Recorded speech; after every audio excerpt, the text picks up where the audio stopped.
And welcome to the folks. Welcome to the program, folks. You're listening to Common Sense Radio.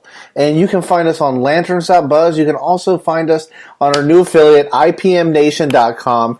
And so glad to be there. You can also catch out the video on IPMNation.com//TV. And we have a lot to cover from last week till today. I mean, it's been a bonanza news cycle. But I just want to thank each and every one of you for your continued support. That's what pushes me through to continue to do this each and every week. Thank you to Lumberlass. Great supporters of the program. Love to promote them. They've been since day one. So, where do we start? Do we start in New York City? Do we start with the Justice League, the Lady Parts Justice League, or the reports of internment camps in China? Or do we start with Keith Ellison? Oh, we're going to get to it all, folks. Do not worry. Well, last week, Wednesday, the city council in New York City voted to stop capitalism, to, at least for the next year, to stop. They voted 39-6 to place a year-long freeze on the granting of licenses to new rideshare vehicles. Quote, Uber, Lyft, and anything outside the TLC, the Taxi and Limousine Commission, because the unions have a strangle. And with the Janus ruling, all the unions are shaking in their boots right now. I find it very troubling in New York City that Bill de Blasio, and we're in 2018, so tweets are what everyone's communicating with. He's tweeting out, our city is directly confronting a crisis that is driving working New Yorkers into poverty and our streets into gridlock. The unchecked growth of app-based for-hire vehicle companies has demanded action, and now we have it. We have it. Thank you, Bill. Thank you. Because you're right. The rents, the cost of living, the government regulation, that every part of your life that people are getting government more and more each day into is not what's causing poverty. It's not the ones that are causing the issues in New York City. It's the app-based driving companies. Well, we remember 3 years ago, Bill de Blasio, when he was running for mayor, this was a big campaign issue. This was so mission accomplished for you, Bill. I think it's a disaster. I mean, when you think of New York City, you think of the yellow taxi cabs. That's exactly what you think of. But now, as a 34-year-old millennial, common sense is used every day with me. I try to, at least. It's not what the future holds. I mean, everything is changing every day. I mean, you look at, for instance, Tesla coming out this week wanting to go private and the shares going down. I mean, think if you could drive a Tesla around as a Uber, as a Lyft, how much money you're going to save. Because you're not going to be spending much in gas. And that's what it is. Partly, the taxi cab commission, the Taxi and Limousine Commission, wants to control every aspect. Bill de Blasio wants to control every aspect of your life. Every bit of it. Oh, let's not forget the most important part of this entire vote. The council also voted 42-3 to examine the pay scale of various rideshare companies and decide if drivers should receive minimum rates of fare. So let me go back. This period, time out. My head is just spinning on this. The Taxi and Limousine Commission will study the impact of vehicles for hire on the city of New York and examine the pay scale of various rideshare companies and decide if drivers should receive a minimum rate of fare, basically a minimum wage. I have never been to New York in my city, New York City in my entire life. My wife has been there one time, and if it's anything like the stories you hear on the subway, I want to avoid it like the plague. I mean, you just look at these tweets. You just think, is this common sense? We're in the year 2018, and we have people that are trying to control people's mode of transportation, and it's asinine. Bill goes on to tweet, more than 100,000 workers and their families will see an immediate benefit from this legislation. So that must be how many people in the TLC union is affected.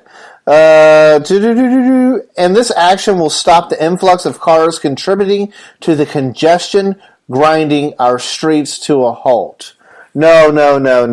It's not the potholes. It's not the garbage that's piled up on the side. It's the app-based cars. It's the app-based vehicles. Because right now in New York City, and this is a number from 2017, so it might be slightly higher, the yellow cab numbers are comparatively bleak. Today there are 13,587 yellow cabs on New York City streets. The total number of black cars, 60,000, more than 46,000 of which are connected with Uber, though they may be hooked up to other services as well. Oh, okay, so I'll give you that. No. Because you could...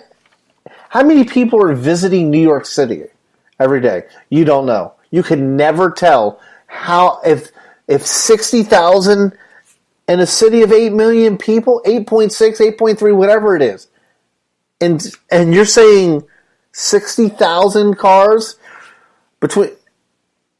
are what's causing the congestion of a city of mid 8 million. Get out of here, Bill. Get out of here. Come on, man. Come on. But he goes on, I want to thank the New York City Speaker and Council member Stephanie Levin for their leadership on this issue and the entire New York City Council for standing up for working people. I look forward to signing these bills into law, which rumor has it he's supposed to sign it tomorrow, Tuesday. Tuesday's a big day for him to sign that bill. People were lining up outside to get their cars registered, to get their ducks in a row if they want to use their car to be an Uber. They have to fill out the paperwork. They have to have insurance. They have to pay somewhere between $550 to $695 to register, and depending on their mileage is where that fee is. Okay, I can understand. Okay, you have a sedan, you have a truck. Okay, well, here's a different price. But because of the miles on your vehicle, what the heck? What the hell does that matter? It doesn't matter at all. To me, it's absolute asinine. I mean, it reminds me of what's going around in Teen Vogue right now. It's the Lady Parks Justice League, and this is in Teen Vogue. I'm a father, so my boys aren't going to read Teen Vogue. My daughter might, eventually, whenever she gets, 14, 15, 16. I don't know. I read Sports Illustrated. I can't tell you whenever the age you should be reading Teen Vogue. But after this article, she's not going to read Teen Vogue. She can... I mean, and they're on a website now, but that site blocked for not. So the Lady Parks Justice League is a group of women that's fighting anti-abortion stigma with humor. I only killed 3 babies this week. Are you kidding me? No way. And the Lady Parts Justice League is taking down anti-abortion sentiment through a comedy tour. It's not just with humor. It's a comedy tour. I thought that was funny. A tour to praise about murdering babies? Ay, ay, ay, ay, ay, ay. And some of the things that caught me. The LPJL and the team of comedians that travel with them use comedy as a way to bring light to bleak times, but also to amplify voices and concerns that have been left out. I mean, I cannot stop laughing about that. I have to even take a drink of water. That's got me so... I mean, you cannot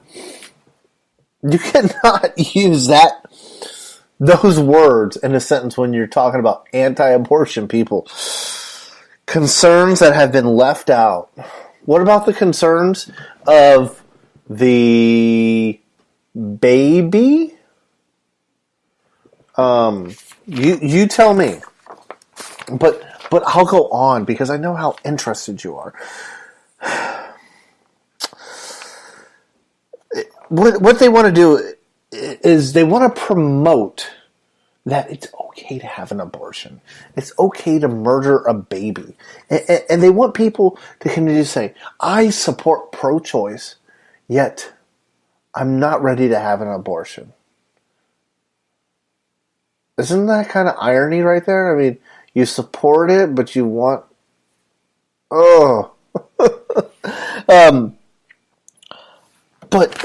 And they quote in this article, it does not mean you hope that every person has an abortion, but it means you advocate for the existence of abortion, not just its accessibility. Well, I'm going to tell you what, right now, its accessibility is too much. It does exist, and it should only exist in a fraction of situations that occur. And what is that, 0.003? Okay, if that has to happen to save the mother, or it's so minuscule, it's so little, it doesn't need to be on demand. It doesn't need to be people out in the streets of DC with their little pink wing hats running around pushing to murder innocent babies.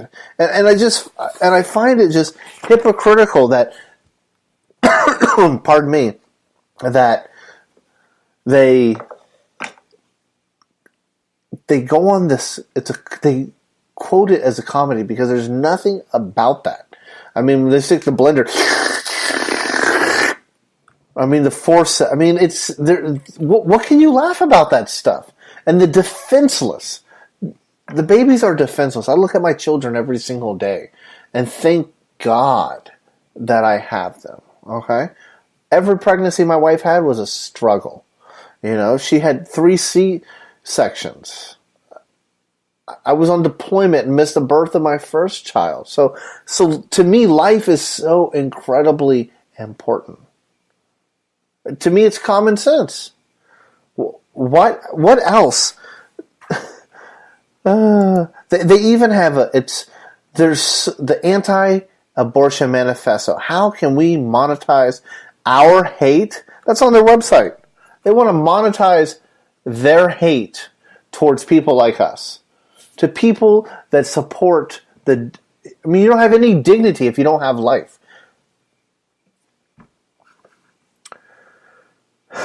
And every day it's getting worse and worse. How anti-abortion advocates are using a pro-woman message to appeal to a new generation. Yeah. The new generation is my age and down. The older people are getting older, and they're starting to mellow out, kind of ride off to the sunshine. The new generation is pro-life, and I will continue to raise my children in a pro-life house and continue to advocate for more pro-life people, and that's what it is. It's common sense to be having these kind of conversations. That this kind of stuff, it's not funny. It should not be in a publication like teenvogue.com. And I'll post it in the show notes. But this is just absurd that we're letting them win. We're letting people that want to re-educate our children. Because that's what this is re-education of our children. And I'm sick and tired of it. I'm standing up tonight to you to beg you to please get out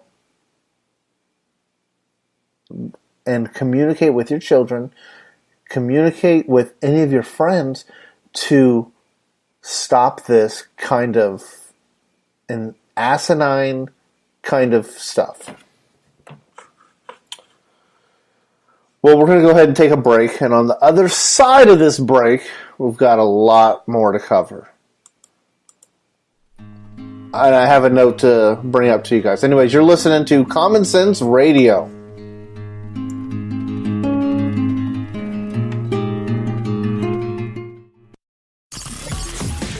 You're listening to the Lanterns Radio Network. We are the network dedicated to empowering the individual, illuminating the truth, defending American exceptionalism, and inspiring future generations. Stay connected and get involved at lanterns.buzz. For great radio, get commentary and news of the day. Lanterns.buzz.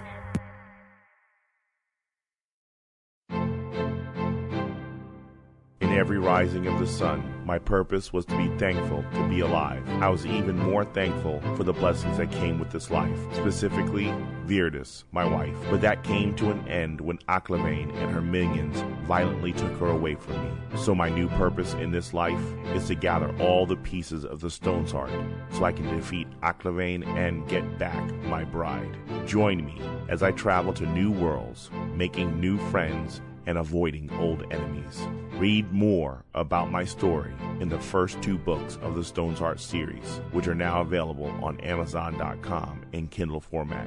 The first book is The Quest for Savit Varda, and that is followed by The Heart of Pagaila. Stone's Heart is more than a fantasy and a sci-fi quest. It's me fighting to get back my precious wife, despite the overwhelming odds against me. Stone's Heart. Join, explore, and believe.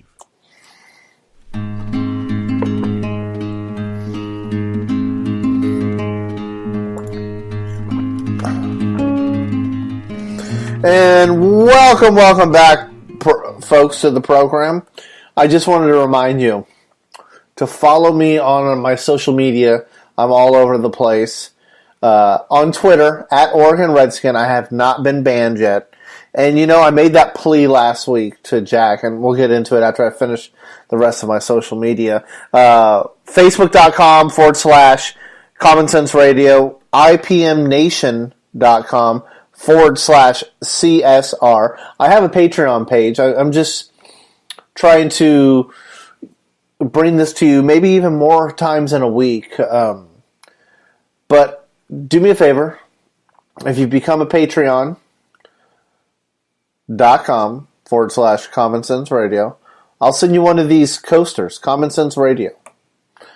Brandon over at the Wood Engraving and Laser, he's making these, and if you share our pages with 5 to 10 of your friends, and they like it, we will send you one of these. We'll send you a couple of these, actually. We'll burn them. We'll get it just looking nice. I mean, these are really nice. And every night, I carry my water on it.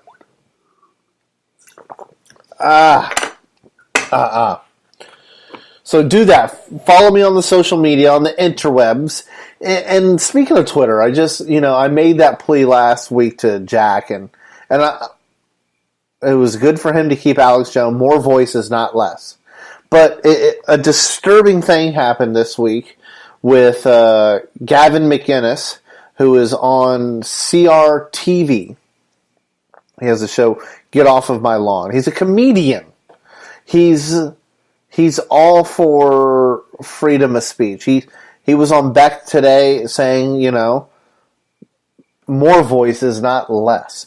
And that's something that on Common Sense Radio we will continue to promote. More voices, not less. There is no reason that Jack had to ban him.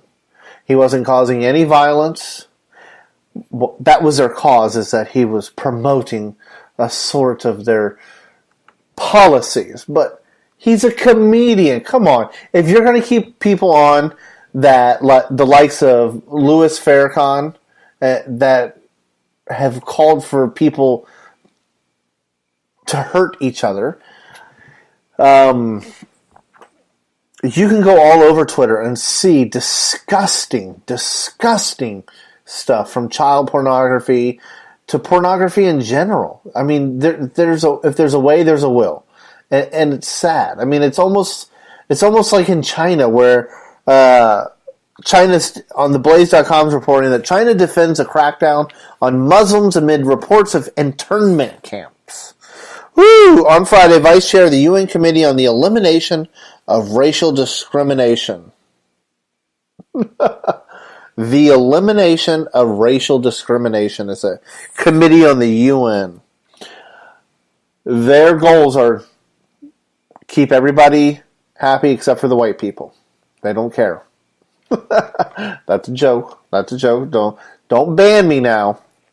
But McDougall, who's the chair on there, cited reports that more than 1 million Uiguris are being detained in the region. The Uiguris are an ethnic Muslim minority, make up about 45% of Chinese northeast Xinjiang province. Non-government organizations such as the Chinese Human Rights Defenders asked the UN Committee to press Beijing further.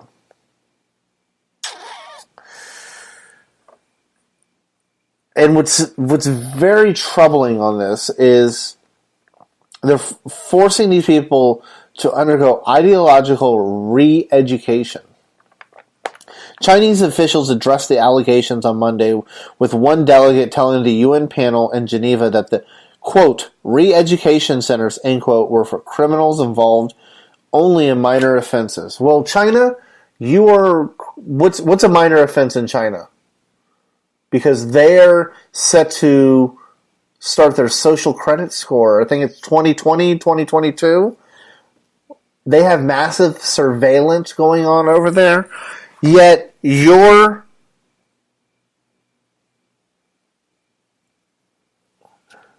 re-educating that. This should be all over the news right now. From my opinion, I mean, perspective is.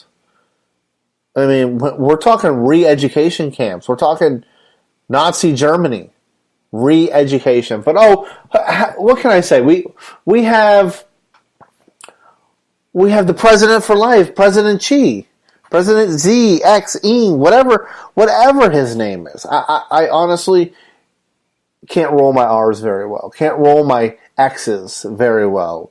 But the delegation acknowledged to the UN on Monday that while the Uiguris have full rights, quote, those deceived by religious extremism shall be assisted by resettlement and re-education, end quote. So basically, we are, because it's happening to Christians in China too. I mean, there's the black market for Bibles, for Christianity. Now it's for Muslims too. So there's an article in the Global Times, and I had to read it twice. And it's linked to this article from the Blaze. And it goes, through the strong leadership of the Communist Party of China. Well, yeah, because they have you at the end of the barrel of your gun. The strong leadership of the Communist Party of China. Give me a break. The national strength of the country and the contribution of local officials. Qing Ziqing, it's the area, northeast China, has been savaged from the verge of massive turmoil. It has avoided the fate of becoming China's Syria or China's Libya. Ooh.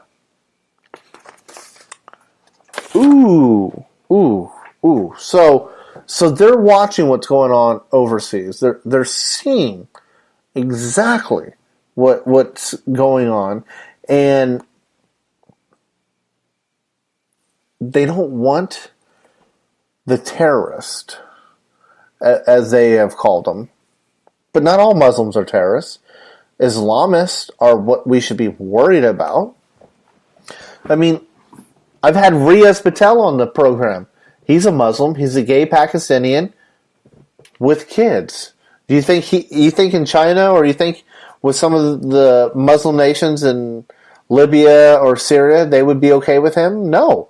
That's why he lives here. And I don't blame him. Everybody, no matter what, deserves freedom of speech, the Declaration of Independence states it very clearly. Very clearly. Freedom is so powerful. That's why if this show specifically will not be a cheerleader for the right, for the left, at all. It never has been and never will be. Okay? If President Trump and the hashtag MAGA crowd are making issues, I'm going to call them to the carpet every single time. Look what's in the news right now. You have that Omarosa, whose recordings of President Trump saying the N-word, saying different kind of racist things. The reports that are coming out now are saying that she did these recordings in the Situation Room, and that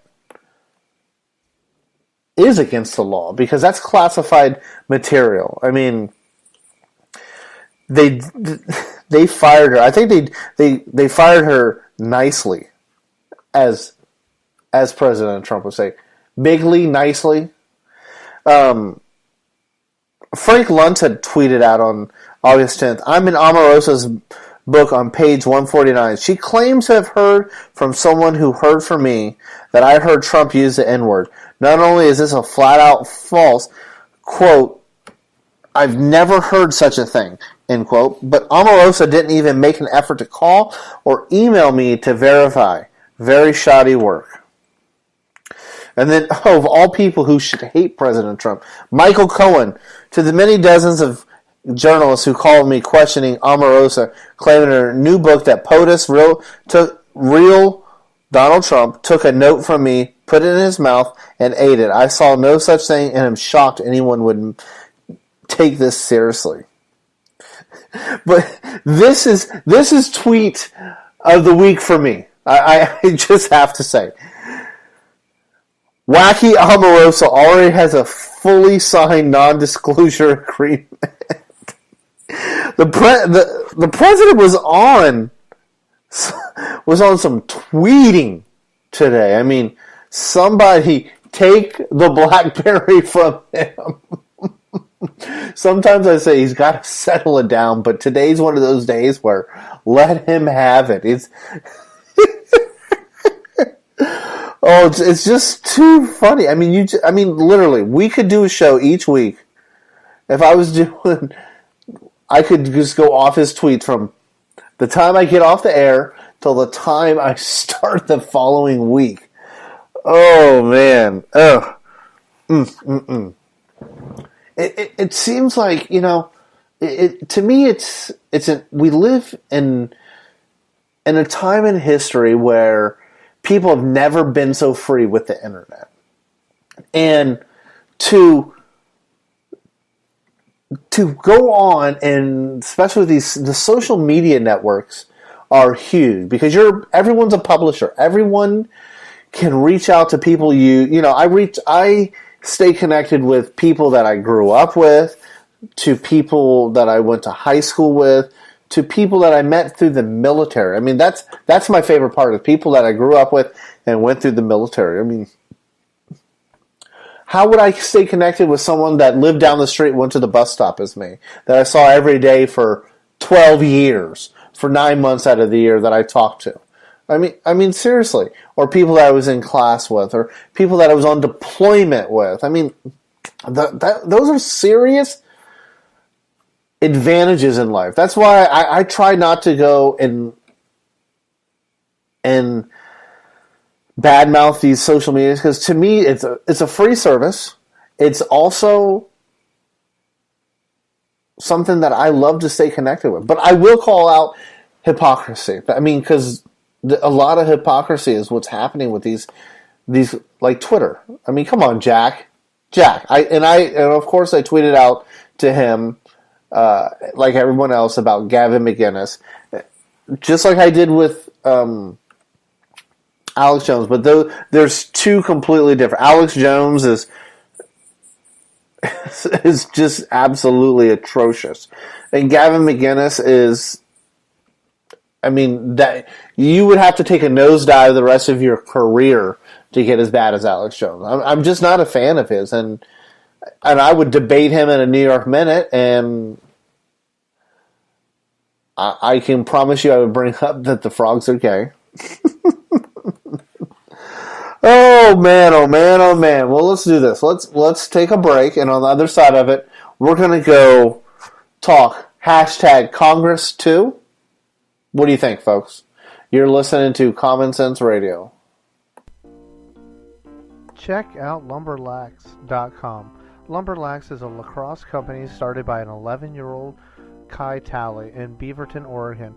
This kid plays lacrosse and uses the money he makes to help other less fortunate kids play. He partners with nonprofits to give money to kids that can't physically play the game at his level or any level due to special needs or illness. This is an amazing thing that he is doing, and he is extremely involved in his community and proud that he does this. Take a look at the website www.lumberlac.com or email them directly at lumberlac@comcast.net and order a custom shaft for yourself or someone else. They also do coaches gifts, team sticks, they work with people to do fundraisers, and so much more. They are proud sponsors of Common Sense Radio with AJ Davis. Please check out lumberlax.com. Welcome back to the program, folks. AJ Davis here. So, a little bit of interesting news that I forgot to bring up a little bit earlier. New Mexico had a gentleman that was arrested for having what's believed to be, and there's been no facts. I mean, it's very shoddy right now, but it's probably, not probably, it is one of the most important news stories of the year, where the guy was training children to shoot up schools. He was released before his court date on a sign-only bond. I don't know what's going on in New Mexico, but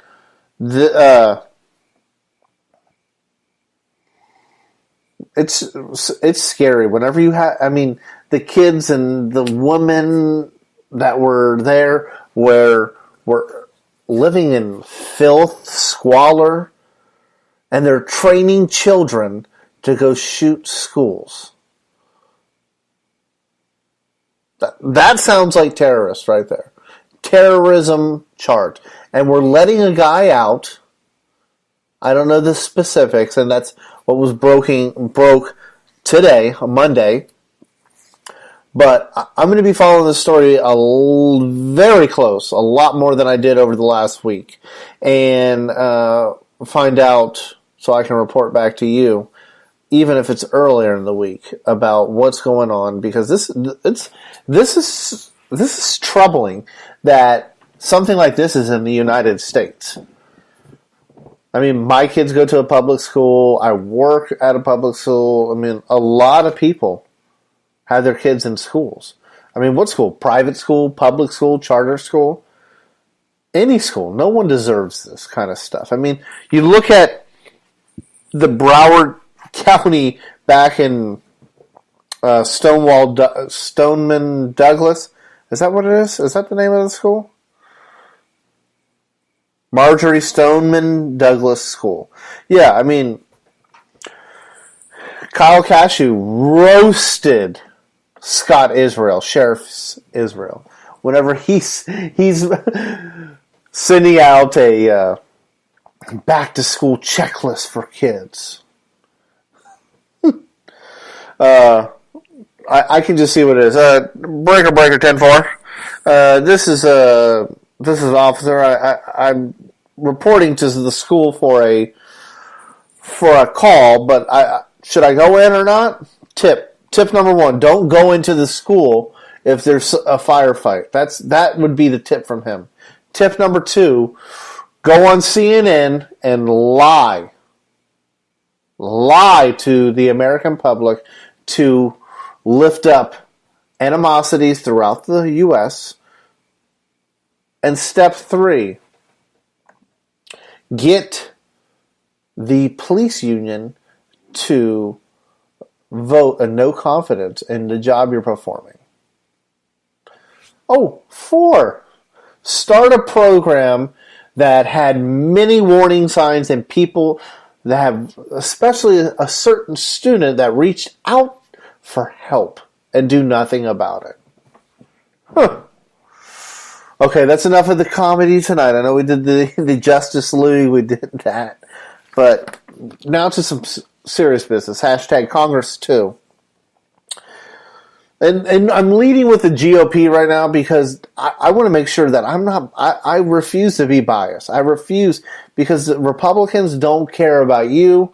They don't care about me. The Democrats don't care about you. They don't care about me.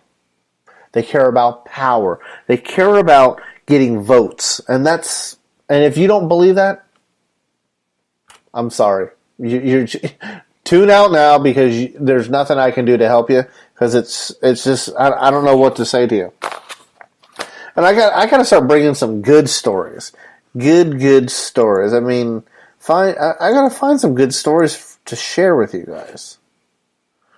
So yeah, GOP Representative Chris Collins charged with insider trading. He has suspended his campaign for re-election. Good. You should step down immediately from Congress, because you're nothing but a crook. Why not? I absolutely demand that he steps down right now. I mean, I can demand a lot of things. It doesn't mean anything. But he should. He is a dirty crook. He turned himself into the FBI. His son. This all started with his son, that is a pharmaceutical guy, and had let me find it. Collins allegedly shared the confidential test results of a certain drug that had failed with his son, who later sold more than 1.3 million shares of his U.S. markets ahead of the June 26th announcement. Collins did not sell his shares and lost roughly $17 million after the results were announced. His son allegedly avoided more than $570,000 in losses because of the alleged tip from the congressman.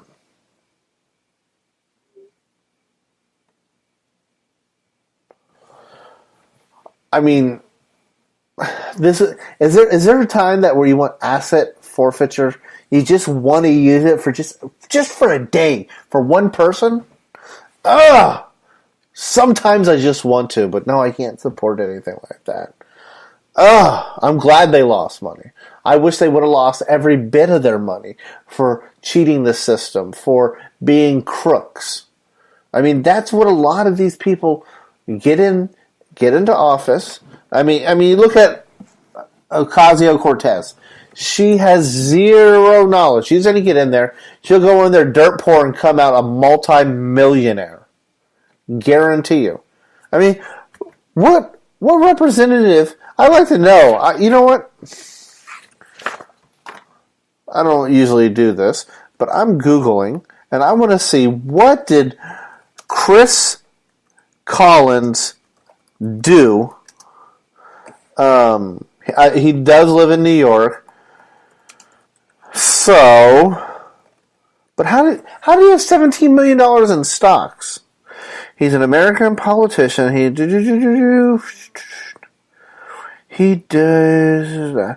He's on the House Energy and Commerce Committee, so yeah, that makes a lot of sense. Why he has a lot of input. Alrighty, he's in the New York's 27th district, and I should have done this before, but I sometimes I just have those epiphanies whenever I'm recording, and it just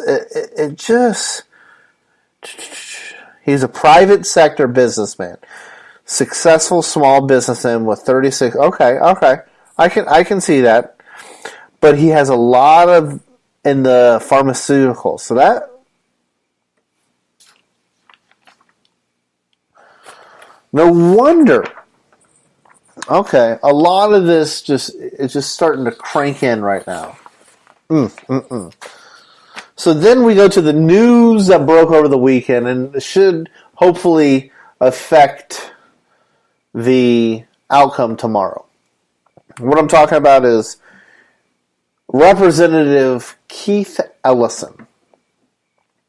Representative Keith Ellison is running for Attorney General in Minnesota, and that vote is tomorrow. Side note, I've been blocked by Keith Ellison on Twitter. That's not very inclusive of him. Give you a quick rundown of that. I think he's a racist. I think he's a hypocrite. I think he's a younger version. Of Louis Farrakhan. I mean, he's going on Twitter with Antifa playbook and posting it all over. I mean, a sitting congressman is posting Antifa playbook on Twitter. I mean, that to me is disturbing. Absolutely. Well, Karen. And this is what we know of right now. I mean, there's no video, there's no text. This is all off of a Facebook post that was posted on Saturday. And I'm reading from you from Think Progress, which is left of left. Okay, these are pretty. I mean, you would say, I guess, the Blaze and the Daily Wire and Conservative Review would be right, apparently. But Think Progress is, borderline communist. Karen Mohani, a former girlfriend of Representative Keith Ellison, who has accused the congressman of domestic abuse, told Think Progress Monday that she did not plan on going public, but about the text and the video that allegedly shows Ellison abusing her. Reports are that he was dragging her off her bed, and but she's not here to prove it to anyone. She's just here to share her story. So, I mean, it's kind of welcome to 2018. As they say on a couple of the shows, whoever's dumbest last loses. So, the claims of the abuse were made public by her son, Austin, Saturday evening, which he claimed he saw a video on his mother's computer in 2017 that showed Ellison abusing his mother while yelling obscenities. He said, quote, I found over 100 texts and Twitter messages and video almost 2 minutes long that showed Keith Ellison dragging my mama off the bed by her feet and screaming and calling her, quote, the F word, B-I-T-C-H, end quote, and telling her to get the F out of his house, end quote. That's a serious allegation. I mean, if he saw this stuff, who cares what the election results are tomorrow? He should step down if any bit of this is true. Deflect. I mean, you look at what's the congressman that said Frankenstein? What is his name? Al Franken. That's right. Al Frankenstein. He denied.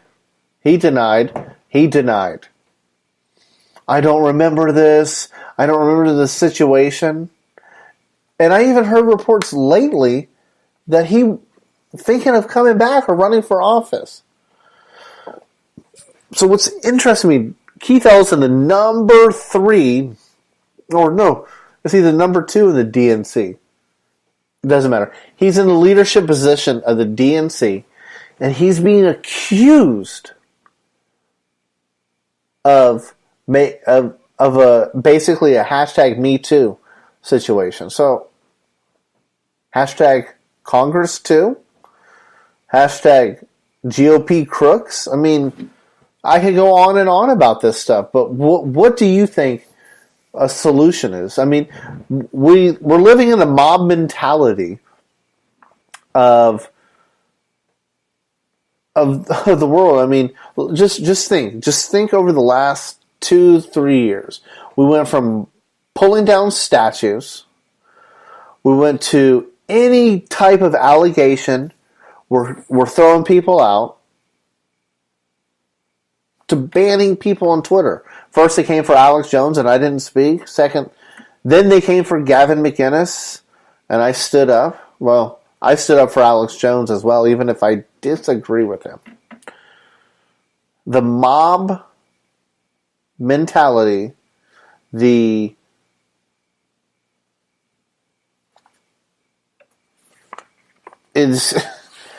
frightening. It's absolutely frightening. And back to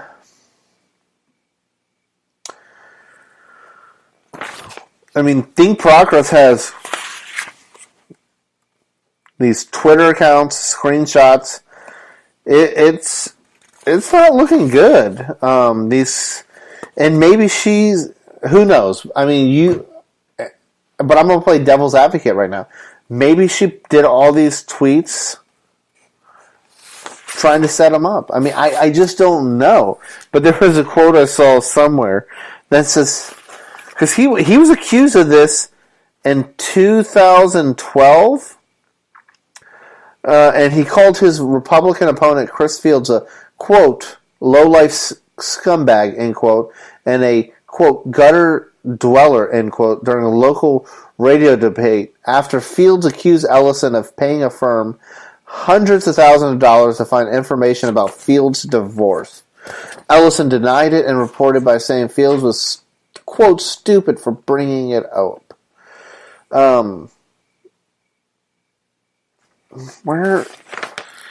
Yeah. I apologize. That was during an election. In 2006 was when he was accused by one of his former girlfriends.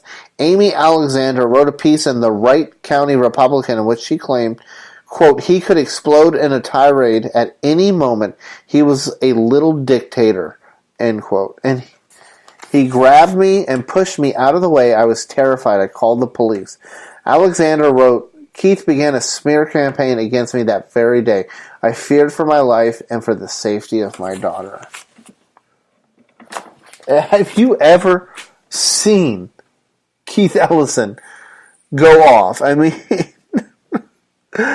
oh, it's absolutely disheartening. It's one of the things that I find that if any member, any public official, I don't care if you're dog catcher, if you're cat catcher, if you're mayor, a volunteer city council member in the city, for instance, where I live at, they should resign. Have some dignity. Have some cojones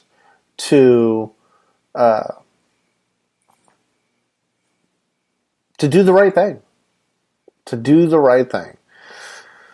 Well, I want to thank you all for tuning in. Make sure to check out our sponsors, Lumberlax, Beals, Custom Engraving, and Laser Shooting. We have a Patreon page. Please get on there, support us. Do it. I mean, even if you just want to donate, you can do that there. I follow us on the interwebs at Oregon Redskin on Twitter, Facebook.com//Common Sense Radio. On the Instagram, I'm AJAYD503. I just like interacting with you guys. Just keep it up. And until I see you next week, God bless and have a wonderful week. You're listening to the Lanterns Radio Network. We are the network dedicated to empowering the individual, illuminating the truth, defending American exceptionalism, and inspiring future generations. Stay connected and get involved at lanterns.buzz. For great radio, get commentary and news of the day. Lanterns.buzz.